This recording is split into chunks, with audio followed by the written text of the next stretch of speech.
So now we're going to do the physical assessment aspect. I asked my patient if she's comfortable with doing the assessment. You can ask again. Are you comfortable with doing the physical assessment? Yes. Okay, great. Doesn't hurt to ask twice. So the first thing that we want to do is just upon coming in, you want to assess your patient overall. You want to inspect, right? You want to make sure that your patient is good overall. This means using your senses as well. You want to smell to see if there's any odors that your patient may be emitting. You want to be able to just look at your patient to see if there's any abnormalities. Is your patient kempt? You want to assess to see your patient's posture, how they're sitting. You want to look at their face, their hair. So the first thing that I'm going to look at is the shape of her skull and head. So you know you have the frontal lobe, the parietal, the temporal, you have the occipital, and you have the, am I missing one? Occipital, yes. And so you want to assess that everything is equal, symmetrical to one another, like the parietals, the temporal, there's no lumps, no bumps, there's no swelling of the head. You want to just check the overall circumference of her head. You want to also check the shape of her head and her face to make sure maybe if her face is moon shaped, this might tell you that the patient may be experiencing Cushing's. You want to assess if her face is equal. These are all the things that you're going to be looking at upon coming in. So the first thing that I would like to do is assess if her head is proportionate to the rest of her body. As you can see, it is. It's not too small, it's not too big, it's proportionate for her body. Then you want to assess the positioning of her head. Is it midline? As you can see, it is midline to the rest of her body. And then you want to assess her hair. How does her hair look? Now, it's great that she's facing the window. So, like, if you look, so for this aspect, I would say, now we're going to be performing the physical assessment. And it doesn't hurt to ask your patient if it's okay to do the physical assessment. Is it okay to perform the physical assessment? Okay, thank you. So, we're going to perform the physical assessment. I'm going to wash my hands first. Okay, so we perform hand hygiene.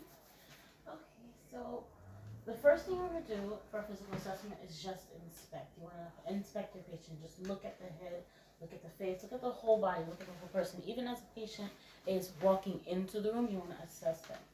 Now, what we're going to do, we're going to look at her head. So we can just look at the shape of the skull, right?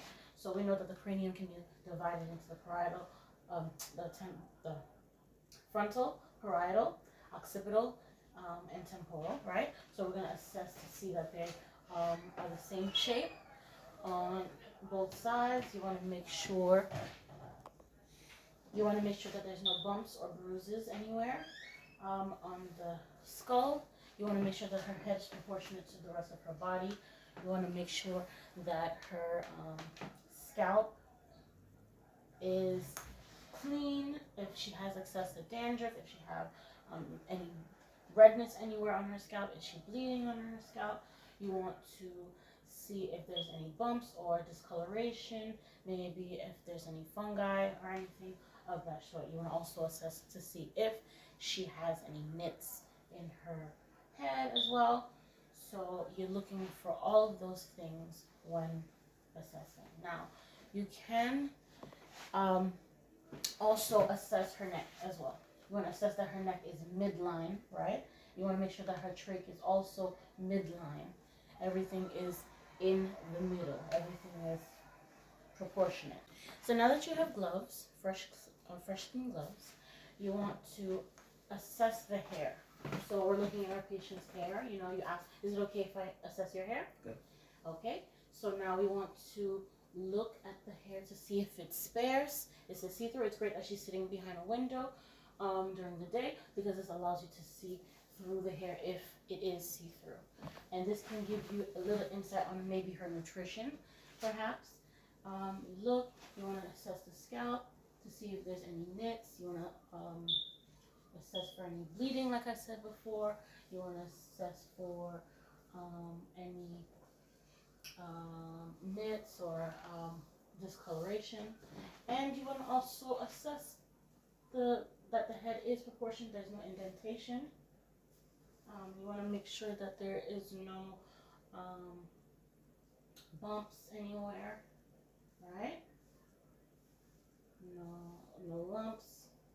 You can ask, does it hurt anywhere? No. Okay. Alright, from hand hygiene. Okay.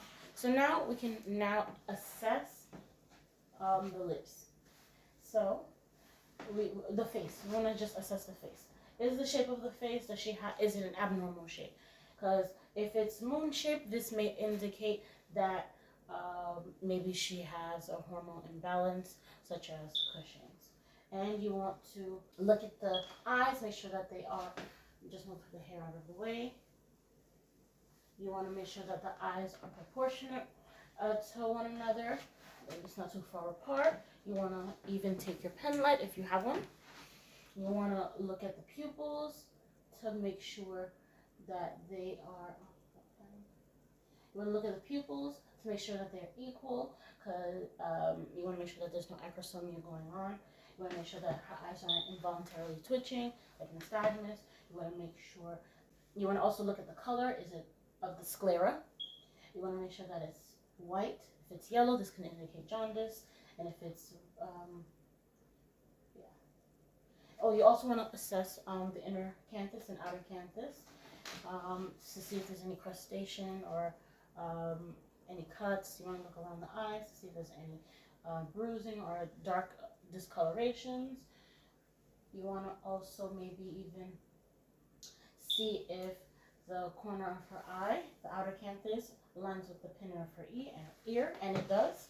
Okay, and you want to also assess her nose, look at the mucous membrane of her nose. Is it a nice pink color, right? Oh, can you also pull down your eye for me, please?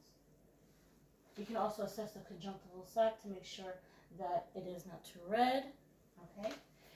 And yes, you want to also assess her frown lines, and as the older you get, the more prominent it may be. So it's okay. Can you smile for me, please? Can you frown for me, please? Okay, thank you.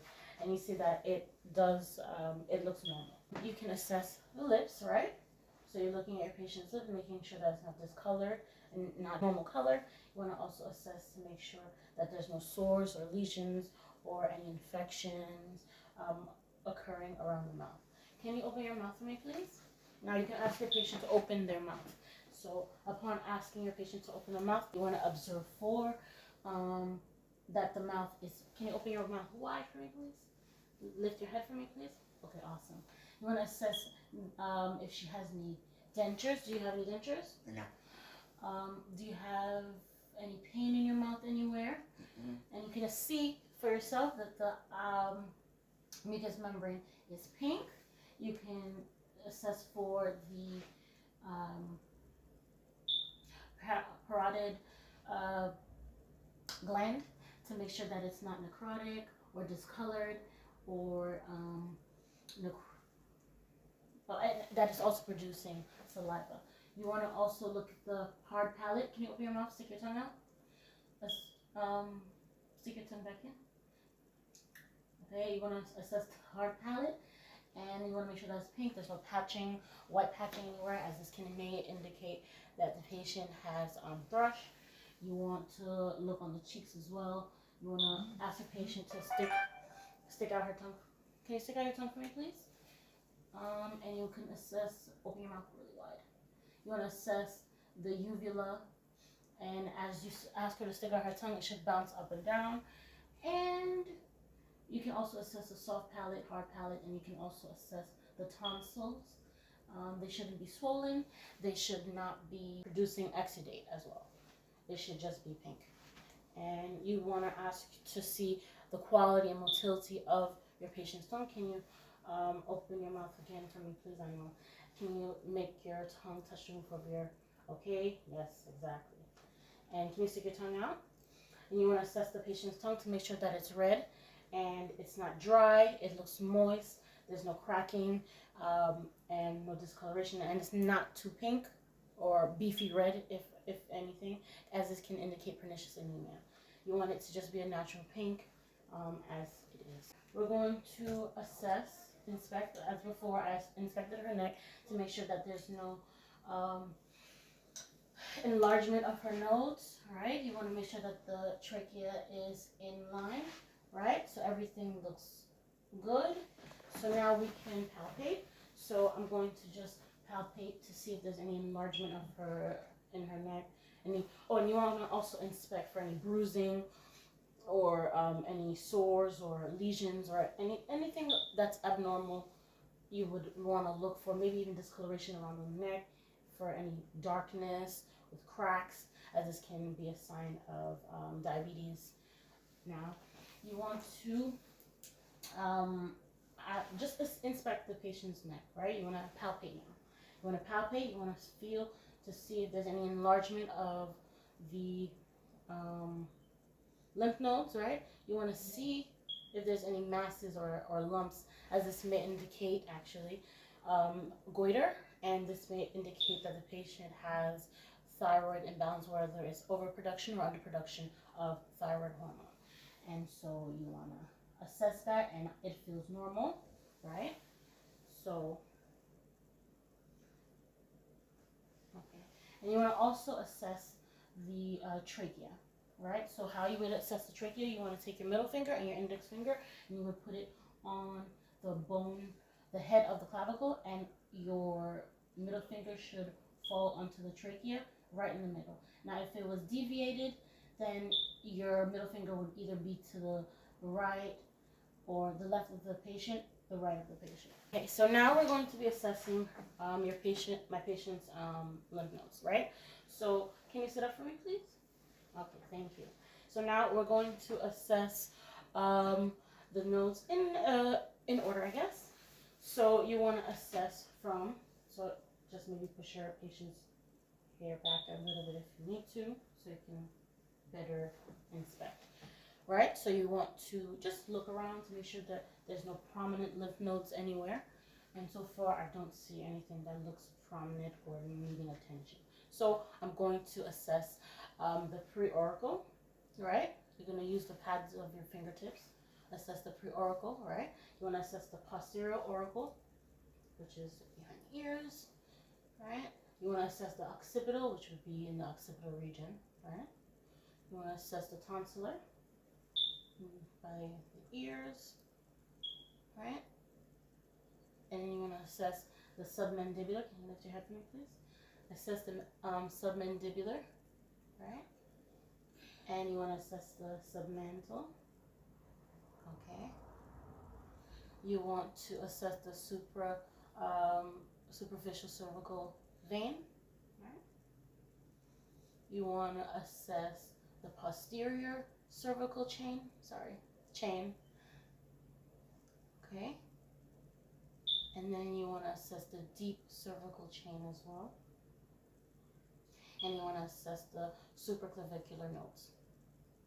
Okay, and the thyroid is next. So everything feels normal. So now we're going to assess her thyroid. Now you can find the thyroid by placing your finger on her chin and sliding it back till you reach the thyroid cartilage. Then you can put then you can go like about 2 spaces down, and you'll find the cricoid cartilage, and you're going to go down a little bit more, and you're going to try to find the tracheal ring. And from there, you would go laterally, and you would assess the thyroid, right? And you want to feel if it's too large, you know, if you feel any goiter. All right, you want to hurt this sternomastoid. Okay. And now you want to assess it from the posterior view. And then you want to do the same thing again. You go to the thyroid cartilage. You want to go down to the cricoid cartilage, and then you want to go down to the tracheal ring, right? And then from there you would space out and you would assess. Can you swallow for me, please? Okay, and it feels normal. You can ask your patient to swallow, or you can ask them to drink some water. Okay, and it feels normal. Thank you. So now we're going to assess or inspect the posterior chest. We're going to observe. We can even ask the patient to put her hand on her hips. Can you put your hand on your hips for me, please? Can you breathe for me? Okay, and everything looks good. Can you cross your arms for me? And can you breathe? And you want to just inspect if there's any rib trauma anywhere, right? We're going to, and you just want to check for symmetry. I'm going to palpate now. I'm going to, not palpate, I'm going to put my hands on her back, right? Can you put your hands on your hip for me? Thank you. You want to put your hand on your, on her back. Can you breathe for me, please? Okay, and you should, one more time. Okay, and you should see the hands going in a symmetrical pattern. Now, can you cross your arms for me, please? And this shows, yes, symmetry. And then now, you want to put your hands around your patient, like this. Like this. Can you breathe for me? And then out. Okay, and it should be about 5 centimeters on thoracic expansion. So, the next thing you want to do, oh, and as you're doing this assessment, you want to ask your patient, does she have any discomfort? Does she have any pain? Did you have any discomfort or pain upon? Okay, so she tells me no, so then it's no. So now I'm going to assess for tactile friendliness. So I'm going to put both of my hands on her back, same method, but I'm going to ask for her assistance. So can you please say 99 for me? 99. 99. 99. 99. 99. 99. Okay. 99. Thank you. And it feels normal. So the next thing I'm going to do is percuss, right? So you can start from the supraclavicular region, right? And you're going to use your middle fingers and you're going to just tap. So, and you want to go in an S-shaped pattern.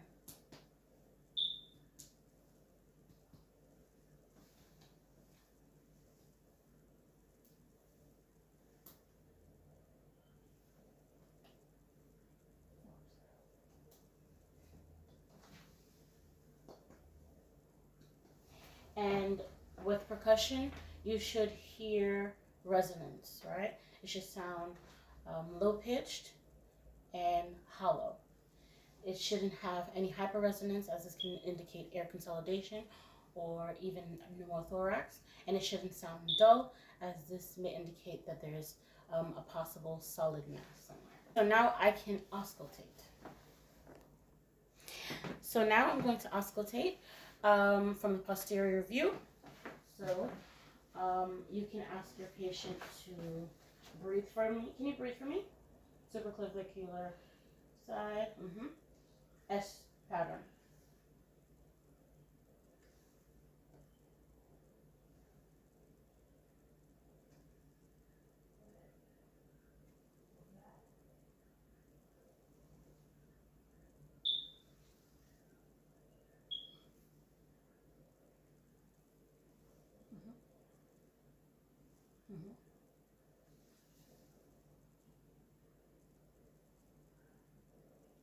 Okay. And from what I heard, it sounds, you hear bronchial vesicular sounds on this side. Bronchial vesicular sounds are heard anterior and posteriorly and anteriorly. Okay? And so, you can also listen for resonance with your stethoscope. Can you say blue bloaters again?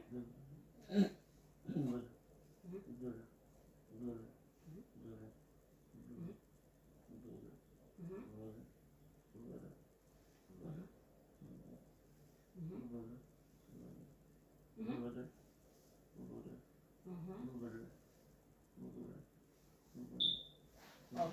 awesome. Thank you. So everything sounds normal as mentioned previously. I'm going to assess my patient to just inspect, just to see if she's breathing normally, is it symmetrical, and how are her respirations? Are they deep? Are they shallow? Right? And I'm also looking at the shape of her chest, making sure that there's no trauma, and also I'm assessing to see if she has barrel chest. So can you just breathe for me? Okay. Okay, and it looks pretty even. She doesn't have barrel chest.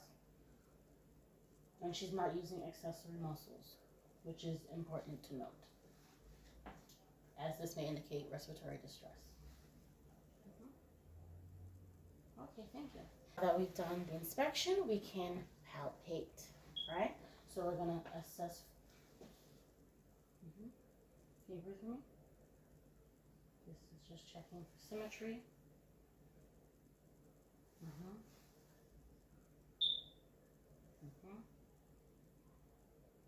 Okay, and it's normal. And now we're oh, and anywhere that I palpated, did you have any pain? No pain. Okay, good. I'm gonna be looking for thoracic expansion, right? So how do I do that? I put my hands on her rib cage, and can you breathe for me? And it should come together, and then it should make about 5 centimeter space between thumbs. And that's what it does. Excellent. So she's good. Lay. Okay.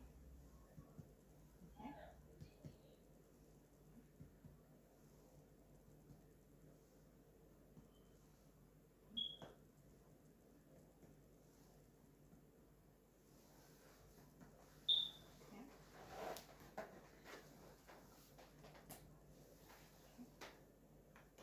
All right. And there is resonance. It doesn't sound dull, and it's not hyperresonance. I don't hear hyperresonance, which is good. Okay. Pardon me, before we did percussion. So I want to palpate. So upon palpating, I just want to check tactile firmness. We covered thoracic expansion, and we covered if she had pain. Now I just want to assess to see if she has tactile firmness. And you want to put your hands between the clavicles, or you can put your hand on her chest. So can you say 99? 99. 99. 99. 99. 99. Okay, excellent. And it sounds good. So now we're going to be auscultating her anterior chest. So I'm going to ask my patient to breathe. Can you breathe?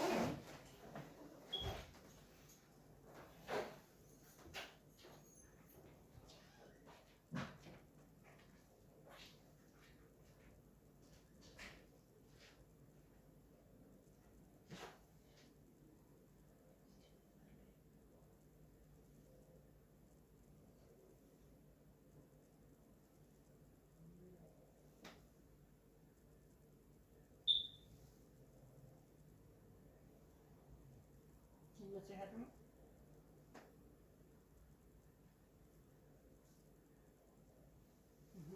Breathe for me? Okay. And I was able to assess bronchial sounds in the tracheal area.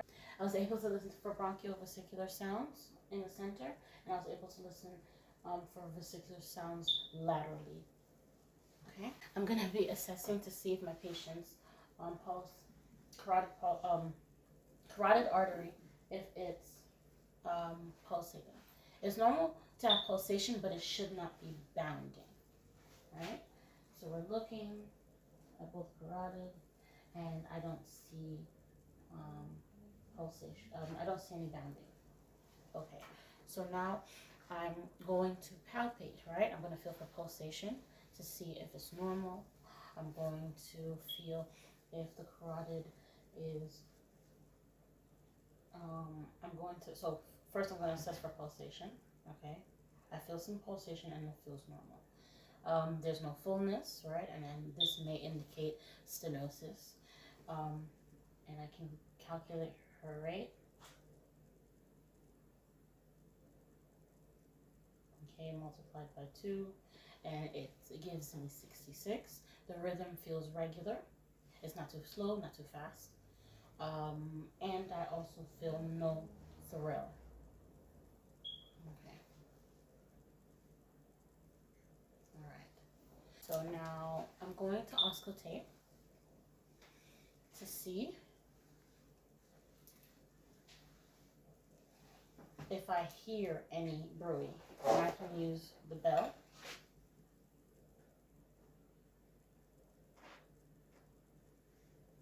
And there's no blowing, swooshing sounds, as this may indicate brewing. I'm going to inspect my patient's jugular vein. So the patient should be about 45 degrees. Can you see that for me a little bit? I'm just going to okay. So if you can you turn your head this way? So I'm assessing her jugular vein. Her jugular vein.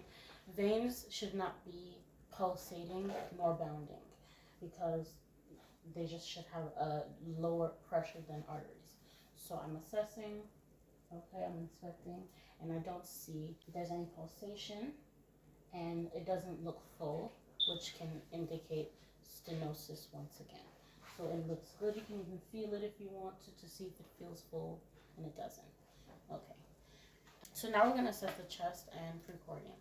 So we're going to just be inspecting to see if we see any pulsation or fullness. Can you hold your breath for me?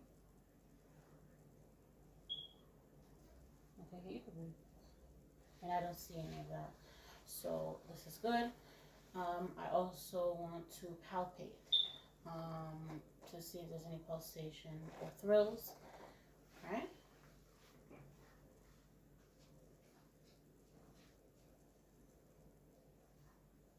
And this will be in the aortic area, the pulmonic area, the right ventricular area, the apex of the heart, PMI, and the epigastric area.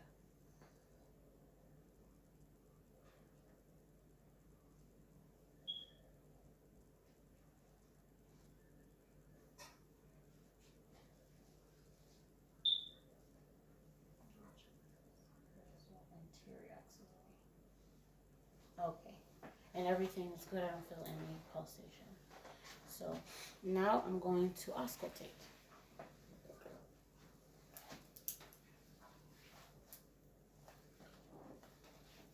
I'm going to auscultate for vesicular sounds. All right.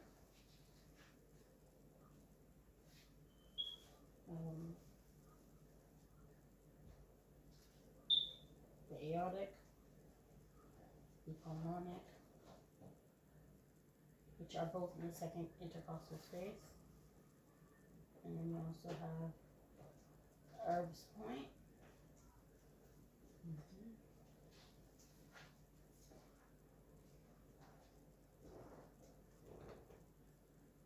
And then you have the epigastric area. And murmurs can be heard on the anterior clavicular area in the fifth intercostal space. Okay. And everything sounds normal. And you can hear, I wanted to note that in the aortic area and the pulmonic area, you can hear S2 loudest, and in the apex of the heart, you can hear S1 the loudest. You can also hear abnormally S3 over the jugular vein or in the right and left sternal borders. and I didn't hear any murmurs, which you can hear in the fifth intercostal space. And I did not hear any S3s in the right or left sternal border, nor over the jugular vein. So in the apex area, or in the Erb's point, you can listen to, you can actually assess the rate of the heart in those areas.